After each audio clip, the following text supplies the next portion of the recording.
جو میرے دل کی بات ہے وہ یہ ہے کہ واللہ اگر کبھی اس زمانے کے اندر ہم موجود ہو یا میں محمد اشرف قادری موجود ہوتا تو میں تلوار اٹھا کے مولا علی رضی اللہ تعالیٰ عنہ کے ساتھ ہوتا اور مولا علی رضی اللہ تعالیٰ عنہ کی طرف سے حضرت امیر معاویہ کے لشکر کے ساتھ میں لڑتا بھی، کیونکہ یہ ہمارے عقیدے کا تقاضا ہے۔ ناصبیوں کا نظریہ کیا ہے کہ جی دونوں مجتہد تھے، ہاں جی اب ہمیں یہ فیصلہ کرنے کا حق نہیں پہنچتا کہ ہم کہیں کہ کس کا اجتہاد صحیح تھا اور کس کا اجتہاد غلط۔ بے قصور و بے خطا حضرت معاویہ، یہ نعرہ منہ میں ناصبیت ہے، اس سے ناصبیت کی بو آتی ہے۔ آج بھی آپ کسی سنی بریلوی دیوبندی اہل حدیث شیعہ سے پوچھ لیں کہ حضرت علی حق پہ تھے، ہاں جی حق پہ تھے، حق کا ساتھ دینا چاہیے، جی دینا چاہیے۔ پھر اس سے اگلا سوال کریں کہ حضرت علی کے زمانے میں اگر ہوتے تو آپ کس کی بیعت کرتے؟ کہتے جی حضرت علی کی کرتے۔ اور حضرت علی جب حکم دیتے کہ یہ میرے مخالفین کے خلاف تلوار اٹھاؤ تو تم کیا کہتے ہیں؟ میں نے تمہاری بات نہیں ماننی، تو بیعت ہی ٹوٹ جاتی، جاہلیت کی موت آپ مرتے۔ یہی ہونا تھا نا۔ تو انہوں نے کیا کہنا تھا؟ ہاں جی بالکل اٹھاتے۔ تو تلوار صرف خوارج پہ تو نہیں حضرت علی نے اٹھائی ہے، اہل شام پہ بھی اٹھائی ہے، اہل صفین پہ، اہل جمل کے اوپر۔ اس میں غلط بات کون سی ہو گئی ہے؟ نہیں آپ کیسے بھئی؟ ہم نے کہا ہم اس زمانے میں ہوتے تو اس زمانے میں تو ہم خود صحابی ہوتے، اور اس کے بعد آپ کو تو ہم یہ کہیں گے جب دو صحابہ آپس میں لڑ پڑے تو آپ تو نہیں بول سکتے۔ تو ایک صحابی انجینئر کو ایک 14ویں صدی کا مولوی کیسے پوچھ سکتا ہے؟ نیچرل بات ہے نا آپ کی ڈاکٹرن میں۔ اور مزے کی بات کہ سیم الفاظ امام ابو حنیفہ رحمۃ اللہ علیہ سے بھی ثابت ہیں کہ انہوں نے اپنے شاگردوں سے فرمایا، جانتے ہو اہل شام ہم سے کیوں بغض رکھتے ہیں؟ اس لیے کہ ہمارا یہ عقیدہ ہے کہ اگر ہم مولا علی کے زمانے میں ہوتے تو ان کے ساتھ مل کر حضرت معاویہ رضی اللہ تعالیٰ عنہ کے خلاف قتال کرتے۔ جی علی بھائی ایک بریلوی شاہ صاحب آپ پر بہت اعتراض، میرے پہ تم ایک کیا بے شمار کرتے ہیں، اس میں کیا؟ اگر ہم حضرت علی کے دور پر ہوتے تو ان کے مخالف پر یہ تو میں اس کا جواب دے چکا ہوں نا میرے بھائی، انہوں نے بھی یہی کرنا تھا۔ یعنی حضرت علی کے زمانے میں آپ نے نیوٹرل ہو جانا تھا۔ کہتے ہیں نا جی حضرت علی کے ہم نے ساتھی ہونا تھا، تو حضرت علی کے جب ساتھی ہونا تھا تو حضرت علی کی بات نہیں ماننی تھی، حضرت علی نے آپ کی ڈیوٹی لگانی تھی نا کہ منڈو انہاں نوں، تو پھر تسی کہنا سی میں تہاڈی گل نہیں مننی۔ بالکل سمپل بات ہے جو ہم نے کی ہے، اس میں کون سی غلط بات ہے؟ ویسے تو آپ کہتے ہیں میں حضور کے زمانے میں ہوتا تو کبھی قدموں سے لپٹتا، تو کبھی تیری وہ چھڑی ہوتا، تو تیری میں جوتی ہوتا، تو میں مدینے کی ذرے ہوتا اور فلانا ہوتا، آگے بھی ٹورو نا، کچھ کرنا کچھ بھی نہیں سی، خالی نعرے مارنے سمجھے۔ تو یہ بات بالکل ٹھیک ہی ہے، اس میں کوئی غلط بات نہیں ہے، سمپل فارمولہ۔ لیکن یہ بات چبھی اس لیے ان کو، وہ کہتے ہیں اس کا دماغ کدھر گیا ہے، یہ بات ان کو چبھی ہے، ادروائز تو کوئی مسئلہ نہیں ہے۔ آج بھی آپ کسی سنی بریلوی دیوبندی اہل حدیث شیعہ سے پوچھ لیں کہ حضرت علی حق پہ تھے، ہاں جی حق پہ تھے، حق کا ساتھ دینا چاہیے، جی دینا چاہیے۔ پھر اس سے اگلا سوال کریں کہ حضرت علی کے زمانے میں اگر ہوتے تو آپ کس کی بیعت کرتے؟ کہتے جی حضرت علی کی کرتے۔ اور حضرت علی جب حکم دیتے کہ یہ میرے مخالفین کے خلاف تلوار اٹھاؤ تو تم کیا کہتے ہیں؟ میں نے تمہاری بات نہیں ماننی، تو بیعت ہی ٹوٹ جاتی، جاہلیت کی موت آپ مرتے۔ یہی ہونا تھا نا۔ تو انہوں نے کیا کہنا تھا؟ ہاں جی بالکل اٹھاتے۔ تو تلوار صرف خوارج پہ تو نہیں حضرت علی نے اٹھائی ہے، اہل شام پہ بھی اٹھائی ہے، اہل صفین پہ، اہل جمل کے اوپر۔ اس میں غلط بات کون سی ہو گئی ہے؟ نہیں آپ کیسے بھئی؟ ہم نے کہا ہم اس زمانے میں ہوتے تو اس زمانے میں تو ہم خود صحابی ہوتے، اور اس کے بعد آپ کو تو ہم یہ کہیں گے جب دو صحابہ آپس میں لڑ پڑے تو آپ تو نہیں بول سکتے۔ تو ایک صحابی انجینئر کو ایک 14ویں صدی کا مولوی کیسے پوچھ سکتا ہے؟ نیچرل بات ہے نا آپ کی ڈاکٹرن میں۔ اور مزے کی بات کہ سیم الفاظ امام ابو حنیفہ رحمۃ اللہ علیہ سے بھی ثابت ہیں کہ انہوں نے اپنے شاگردوں سے فرمایا، جانتے ہو اہل شام ہم سے کیوں بغض رکھتے ہیں؟ اس لیے کہ ہمارا یہ عقیدہ ہے کہ اگر ہم مولا علی کے زمانے میں ہوتے تو ان کے ساتھ مل کر حضرت معاویہ رضی اللہ تعالیٰ عنہ کے خلاف قتال کرتے۔ جی تو نبی اسلام نے جو کہا میرے اہل البیت کے ساتھ اس نے سلوک کرنا ہے، میں نے وہ پچھلے دنوں اس کے اوپر پوری ویڈیو ریکارڈ کرا دی ہے، تب یہ صاف کر دی ان کی۔ صحیح مسلم 7035 آف کیمرہ جواب دیں۔ نہیں جی میں نے آف کیمرہ وہی کہنا ہے جو ان کیمرہ کہنا ہے منافقین کے نام جب حضرت حذیفہ ابن یمان کو بتائے گئے تو عمار ابن یاسر کو بھی وہ نام نہیں پتا تھے. تو جو نام عمار ابن یاسر کو نہیں پتا وہ نام میں آپ کو کیسے بتا سکتا ہوں؟ تو رازدار رسول تھے نا حذیفہ ابن یمان، ان کو بتائے گئے. اور دوسرا یہ بھی یاد رکھیں، اگر کسی شخص کی موت دوبیلا پھوڑے سے ہوئی ہے اس کا یہ مطلب نہیں کہ وہ منافق ہے. ہاں ان منافقین کے بارے میں آیا کہ ان کی موت دوبیلا پھوڑے سے ہوگی، جو صحیح مسلم کی حدیث ہے. یہ نہیں ہے کہ جسے بھی دوبیلا پھوڑا نکلے وہ منافق ہے. اس کو یوں سمجھیں، نبی علیہ السلام نے بخاری مسلم میں خوارج کی نشانی بتائی کہ وہ سر منڈائیں گے. اب اس کا کیا مطلب ہے کہ جو سر منڈائے وہ خوارجی ہو جائے گا؟ نہیں، مولا علی بھی منڈواتے تھے. ابو داؤد میں حدیث ہے، مولا علی کہتے ہیں جب سے میں نے رسول اللہ سے سنا صلی اللہ علیہ وآلہ وسلم، سنن ابی داؤد کے اندر یہ حدیث موجود ہے کہ جس کا غسل میں کوئی بال بھی خشک رہ گیا تو اسے عذاب دیا جائے گا، تو میں نے اپنے سر کے ساتھ دشمنی کی اور سر کے بال منڈوا دیے. مولا علی کی محبت کی وجہ سے ہم خوارج سے نفرت رکھتے ہیں، لیکن جہاں تک سر منڈانے کا سوال ہے وہ مولا علی بھی منڈوا رہے ہیں اور خارجی بھی. لیکن یہ نشانی خوارج کی جو بیان کی، اس کا یہ مطلب قطعا نہیں ہے کہ جو بھی سر منڈائے گا اس کو خارجی کہہ دیا جائے گا. جسے بھی دوبیلا پھوڑا نکلے ضروری نہیں وہ منافق ہوگا. ٹھیک ہے. حذیفہ بن یمان کو نبی علیہ السلام نے فرمایا تھا جب فتنے ہوں گے تو آپ مسلمانوں کی جماعت یا امیر سے چمٹ جانا. جی جی بالکل یہی ہے نا جی.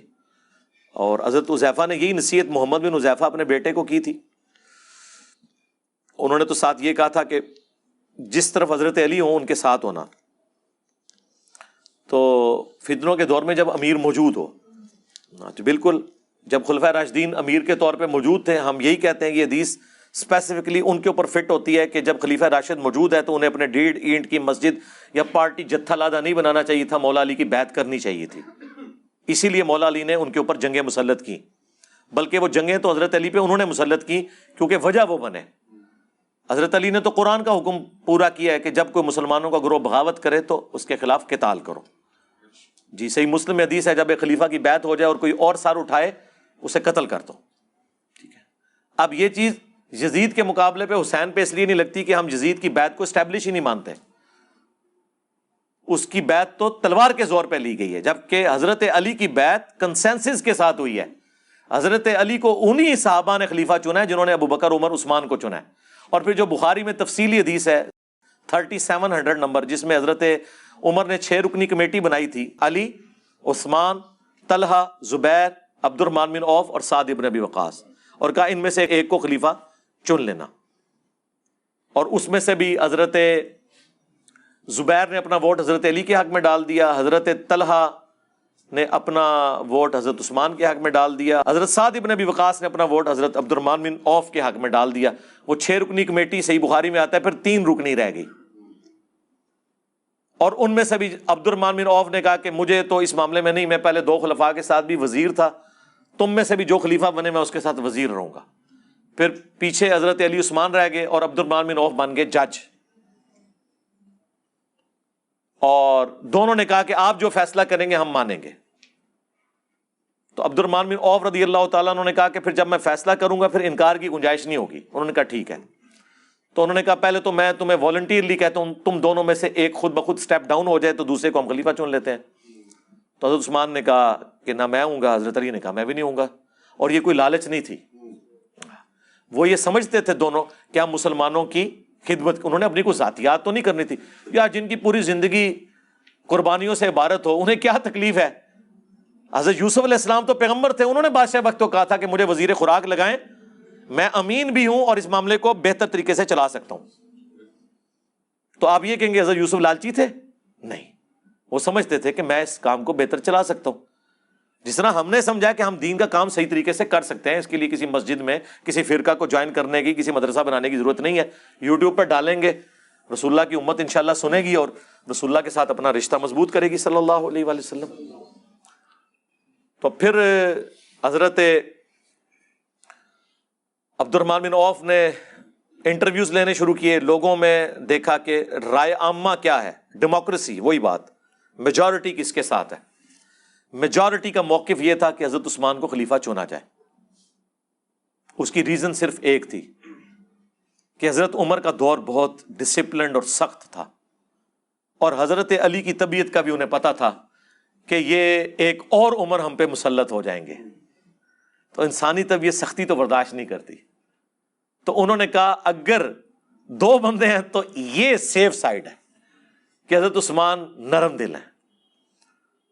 پھر ان کی ایج بھی 72 ایئرز اس وقت آلموسٹ ہو چکی تھی, 70 کے قریب تھے, 70 پلس تھے. تو عبد الرحمن بن عوف نے پھر بھی مشورہ کرنے کے بعد حضرت عثمان کو سائڈ پہ لے کے گئے اور کہا کہ مجھے بتاؤ اگر میں علی کو خلیفہ نامینیٹ کر دوں تو کیا تم اس کی بیعت کرو گے؟ حضرت عثمان نے کہا ہاں کروں گا, کیونکہ جج مانا ہے تو ٹھیک ہے, تمہارا رائٹ ہے. پھر حضرت علی کو سائڈ پہ لے کے گئے کہ اگر میں عثمان کو خلیفہ بنا دوں, انہوں نے کہا میں بیعت کروں گا. یہ بخاری کی حدیث بڑی لمبی ہے, 3700. حضرت عمر کی شہادت کا جو واقعہ ہے وہ کچھ حصہ میں نے کربلا والے ریسرچ پیپر میں بھی ڈالا ہے, اور یہ پوری سٹوری کو میں نے 3-4 لائنوں میں نیچے سم اپ بھی کیا ہوا ہے نوٹ لکھ کے. پھر حضرت علی کو عبد الرحمن بن عوف نے کہا کہ لوگ حضرت عثمان کے برابر کسی اور کو اس وقت نہیں سمجھ رہے, تو میں حضرت عثمان کو خلیفہ چنتا ہوں. اور خلیفہ چننے کے بعد انہوں نے حضرت عثمان کے ہاتھ میں بیعت کی. تھوڑی دیر پہلے تو وہ جج تھے, اس کے بعد ظاہر ہے خلیفہ وقت کی بیعت بھی کرنی تھی, اور سب سے پہلے بیعت حضرت علی نے کی. حضرت ابوبکر کی بیعت میں وہ ایشو ہوا تھا 6 مہینے والا, بخاری مسلم میں آتا ہے, لیکن یہاں کوئی ایشو نہیں ہوا.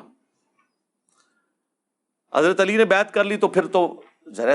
اب مجھے بتائیں, یہ 2 بندے جب بچ گئے تھے, ان میں سے جب ایک شہید ہو گیا, اس کے بعد پھر رائٹ کس کا تھا امت میں کہ وہ خلافت سنبھالتا؟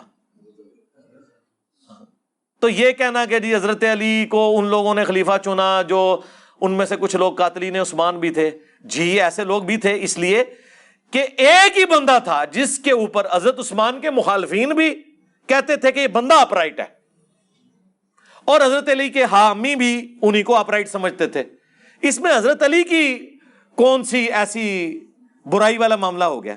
آج اگر جسٹس فائز عیسیٰ کی تعریف عمران خان صاحب کر رہے ہیں اور یہ کہہ رہے ہیں ان کے خلاف کیس میں نے نہیں, مجھ سے کسی نے بنوایا تھا, مخالفین تو پہلے ہی کہتے ہیں وہ اپرائٹ جج ہے, تو اس کے اوپر آپ کسی کو ٹانٹ کریں گے؟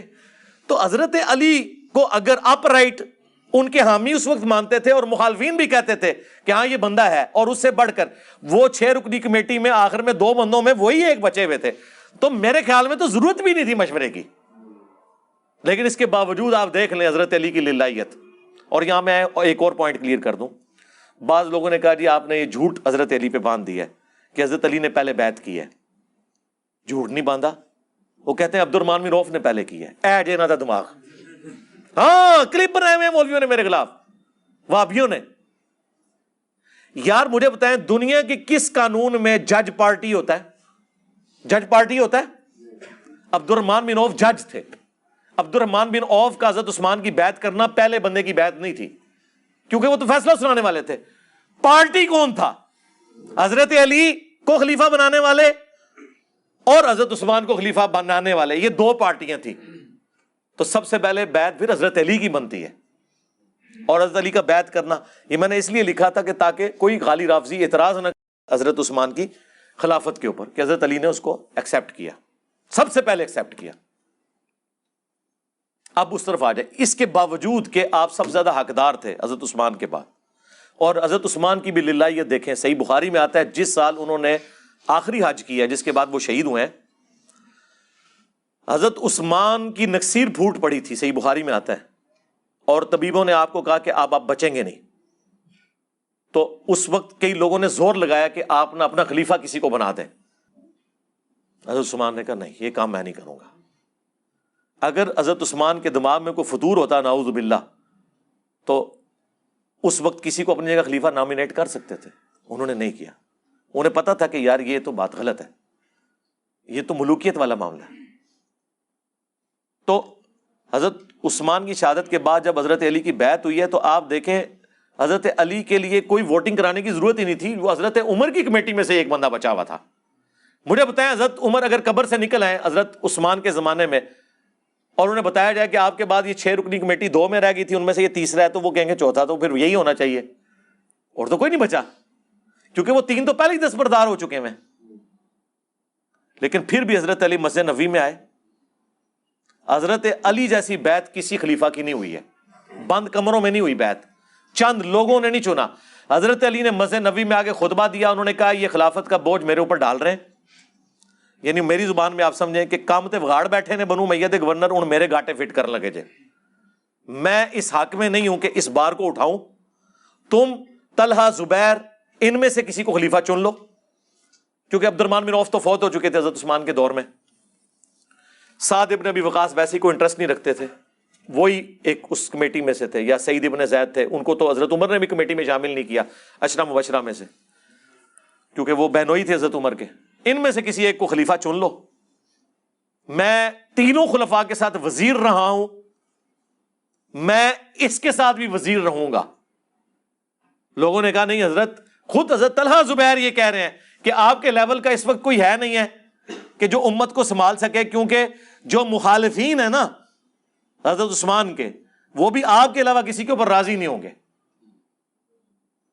اندازہ کریں ان دنوں میں, الموطا امام مالک میں, مصنف عبد الرزاق میں ملتا ہے, جب عید کی نماز کا وقت آیا تو حضرت علی عید کی نماز پڑھانے کے لیے نکلے, حضرت عثمان کو تو نہیں وہ نکلنے دیتے تھے,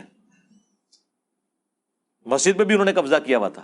حضرت علی کے پیچھے نماز وہ پڑھ لیتے تھے, ظاہر حضرت علی کا ایک سٹیٹس بھی تھا نا اہل البیت ہونے کی وجہ سے, اور پھر وہ مخالفین بھی, ان میں سے کئی صحابہ بھی تھے, اصحاب شجرہ بھی تھے. بہرحال جو ایکٹیویٹی ہوئی وہ تو غلط کی, ہم تو اس میں حضرت عثمان کے ساتھ ہیں الحمدللہ. بہرحال حضرت علی نے اس وقت کہا کہ میں تینوں کے ساتھ رہوں, چوتھے کے ساتھ بھی رہوں گا. صاحب نے کہا نہیں حضرت آپ, لیکن ان کو پتا نہیں تھا کہ کس بندے کو اپنے اوپر خلیفہ نامینیٹ کر رہے ہیں. Zero tolerance. یہ تو اسی طریقے سے کہ پاکستان کے سارے مدارس اور بورڈ انجینئر مدنی مرزا کے حوالے کر دیے جائیں, پھر میں ان کی ڈگریاں چیک کروں گا اور بتاؤں گا کہ کون ڈگری کا اہل ہے کون نہیں. جو قرآن و سنت کو مانتا ہی نہیں اس نے ڈگری لے کے کیا کرنا ہے. Zero tolerance. حضرت علی نے وہاں ایک جملہ بولا تھا جو تاریخ میں کوٹ کیا جاتا ہے. انہوں نے کہا تھا یا عدل ہوگا یا گوشہ نشینی ہوگی. اگر میں گوشہ نشین ہوں گا تو پھر تمہارے معاملات تم خود دیکھو, لیکن اگر مجھے خلیفہ چنو گے پھر میں عدل سے کام لوں گا, پھر میں گوشہ نشین نہیں ہوں گا, ہاں پھر میں با اختیار وزیر اعظم ہوں گا, پھر میں کسی کے اشاروں پہ کچھ نہیں کروں گا. یہ وہ والی بات آج کی لینگویج میں آپ کو سمجھا رہا ہوں. خلیفہ کا مطلب پھر یہ ہے کہ پھر میرا ہر آرڈر مانا جائے گا. لوگوں نے کہا جی حضرت بالکل. تو پھر پہلا ایگزیکٹو آرڈر جو تھا نا وہ یہ تھا کہ حضرت عثمان کے سارے گورنر معزول, جن کی وجہ سے یہ رعایا خلیفہ راشد کے خلاف ہو گئی, جس میں خلیفہ راشد کا قصور نہیں تھا, ان گورنروں کا قصور تھا, اور ہو گئے سارے معزول سوائے معاویہ بن ابی سفیان کے. اسی لیے پھر حضرت علی نے جنگ صفین ان سے لڑی, ان کی جگہ سالم بن حنیف کو گورنر شام بنا کے بھیجا تھا. باقی سب کے سب معزول کیے, اور بدری صحابہ کو, سینئر اصحاب کو انہوں نے خلیفہ لگایا. انصار کو, جن کے بارے میں بخاری مسلم میں حدیث ہے, انصار میرے بعد اور لوگوں کو تم پر ترجیح دی جائے گی, صبر کرنا یہاں تک کہ حوض کوثر پہ آ کے مجھے ملنا. ہاں حضرت علی نے انصاری صحابہ کو فرنٹ پہ لے کے آئے. تو ظاہر ہے کہ مجھے بتائیں جو پوسٹوں میں بیٹھے ہوئے تھے ان کو کہاں حضرت علی اعظم ہو سکتے تھے. یا ایک پرائم منسٹر آ کے کوئی ایسی ایکٹیویٹی پرفارم کر دے کہ کسی 2 نمبر آدمی کو اس کی بڑی پوسٹ سے ہٹا دے تو اس وزیر اعظم کی اپنی کرسی جو ہے وہ خطرے میں پڑ جاتی ہے. کسی مافیا کے ساتھ مقابلہ کرنے کی کوشش کرے, اس کی اپنی کرسی سٹیک پہ لگ جاتی ہے. لیکن اس زمانے میں چونکہ بیعت والا سلسلہ تھا, وہاں تو پھر یہ نہیں تھا ہوتا سلسلہ. حضرت علی پھر دنیا اور آخرت میں امام ہوتے تھے ان کے. ہاں اسی لیے کسی نے چون چرا نہیں کی, چپ کر کے سب کے سب معزول ہو گئے. ایک نے کی, حضرت علی پھر پہنچ کے اس کو کچلنے کے لیے, وہ تو انہوں نے قرآن نیزوں پہ اٹھا لیے, وہ پوری تحکیم کا ایشو ہوا, وہ ویڈیو ریکارڈ ہو چکی ہے انشاءاللہ تعالی, کچھ دنوں میں انشاءاللہ اپلوڈ ہو جائے گی ہم نے. اور جس طریقے سے انہوں نے کیا, ورنہ تو کام تو ہو گیا تھا. مالک اشتر تو امیر شام کے خیموں تک پہنچ چکے تھے, بس ایک نعرہ حیدری رہ گیا سی. ٹھیک ہے. تو یہ اس طرح کے جو معاملات ہوتے ہیں نا میرے بھائی, وہ بات کہاں سے کہاں چلی تھی, میں پتہ نہیں کہاں سے کہاں چلا گیا. ہاں تو یہ خلیفہ وقت جب موجود ہوتا ہے نا اس وقت ہے. ان جماعت سے مراد جماعت المسلمین کا امیر نہیں ہے، اس سے مراد ہے مسلمانوں کی امارت جس کے پاس بیعت کے ساتھ ہو، اس کے ساتھ ہے۔ یہ پارٹیوں کے امیر، اس سے مراد نہ جماعت اسلامی کا امیر ہے، نہ تبلیغی جماعت کا امیر ہے، نہ جماعت المسلمین کا امیر ہے، نہ دعوت اسلامی کا امیر ہے، نہ پی ٹی آئی کا امیر ہے، نہ JUIF کا امیر ہے، نہ نون لیگ کا امیر ہے۔ اس سے مراد ہے مسلمانوں کا اوورآل جو اس وقت خلافت اسٹیبلش نہیں ہے۔ اور پھر بھی اگر کسی کو سمجھ نہیں آتی اور سمجھتا ہے کہ نہیں یہ لازمی ہے، تو ان سے پوچھیں کہ جب واقعی صحیح امیر اور خلیفہ دنیا میں موجود تھا، جن لوگوں نے ان کی بیعت نہیں کی ہے وہ جاہلیت کی موت نہیں مرے؟ ٹائم قیامت تک یہ جواب دینا۔ اور واقعی یہاں جتنے جماعت المسلمین والے آئے ہیں نا، وہ پھر میری کرامت ہے، میں کہا تسی مڑ کے ہونے تھے آنا ہی نہیں، پتھر ہو جاؤ گے کہ منو حکم چاہیے ہے امیر شام دے بارے کہ جنہیں واقعی خلیفہ وقت دی بیعت نہیں کی تو وہ جاہلیت کی موت نہیں مرا۔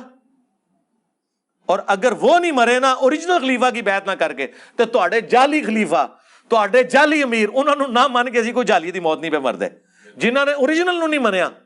ٹھیک ہے، اور اس میں وہ ظہور احمد فیضی صاحب کی بات ایڈ کروں گا، انہوں نے بڑی پیاری بات کی، خود بریلوی عالم ہے، انہوں نے بریلویوں کو پھکی دی کہ تم لوگ کہتے ہو کہ جو شیخ عبد القادر جیلانی کا پاؤں اپنی گردن پہ نہ مانے وہ اللہ کا ولی نہیں ہے، جو ان کی بیعت کا پٹا اتار دے وہ اللہ کا ولی نہیں ہے، کیونکہ تمام اولیاء کی گردن پہ ان کا پاؤں ہے۔ جو انہوں نے کہانی بنائی ہوئی ہے وہ قصیدہ غوثیہ میں بھی لکھی ہوئی ہے، ہم تو نہیں مانتے۔ انہوں نے کہا کہ جو عبد القادر جیلانی کی بیعت نہ کرے، ان کا پاؤں اپنی گردن پہ نہ مانے، اس کو کہتے ہو کہ تمہاری گردن پہ خنزیر کا پاؤں اور تو مردود بارگاہ۔ اور جو مولا علی کی بیعت نہ کرے، الٹا ان کے خلاف تلوار اٹھائے، او دی گردن ہوتے کس خنزیر دا پیر، وہ تو سوراں دا سور کوئی ہونا چاہیے، کسی وابی دا پیر ہونا چاہیے۔ فیضی صاحب میں نے آج جواب ڈھونڈ لیا ہے، سور کا پیر ہوگا اس کی گردن پہ جو عبد القادر جیلانی کو پیر نہ مانے، اور جو عبد القادر جیلانی کے پیروں سارے پیروں کا پیر مولا علی ہے، جو اس کی بیعت نہ کرے اس کی گردن پہ وابی کا پاؤں، کیونکہ ہمارے بابا جی کہا کرتے تھے اس سوراں دے سور نے۔ کہنا انہاں بڑے دے اخلاص منگو تو بڑے بڑے لوگ ان گداواں نو خیر پا ہی دیں گے۔ چلو جی چلیے، او بھابیاں دی اذان اے تے کڑا دے اے تے سور چلو چلیے۔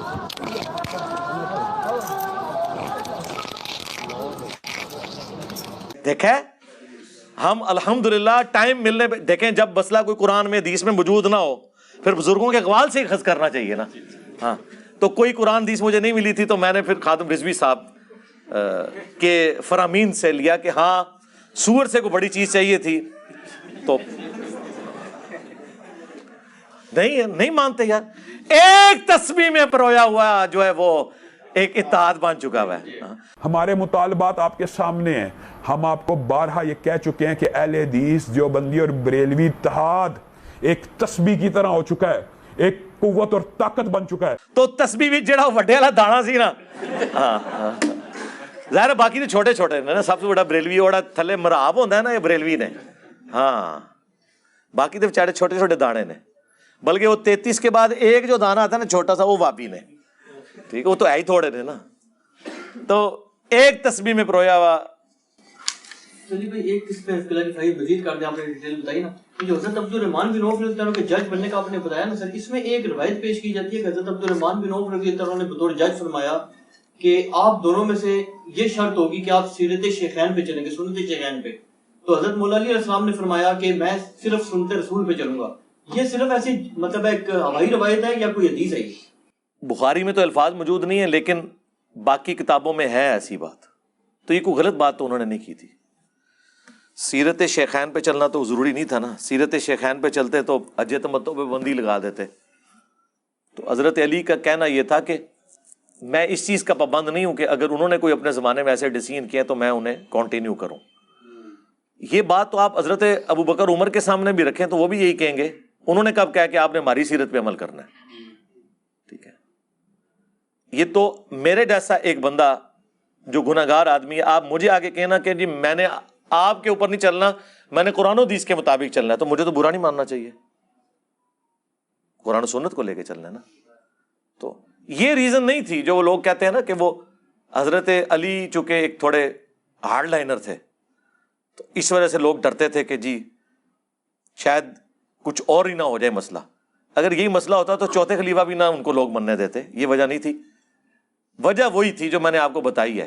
اور یہ غیر مسلم لکھتے ہیں اسلامی تاریخ میں کہ اگر حضرت عمر کے بعد حضرت علی کو خلیفہ چن لیا جاتا تو مسلمانوں کو ایک عمر اور مل جاتا. یہ غیر مسلموں نے اسلامک ہسٹری کے اوپر کامنٹس کیے ہوئے ہیں. ٹھیک ہے. تو بیسیکلی وجہ وہی تھی کہ وہ حضرت عمر والی سختی کو کنٹینیو نہیں رکھنا چاہتے تھے.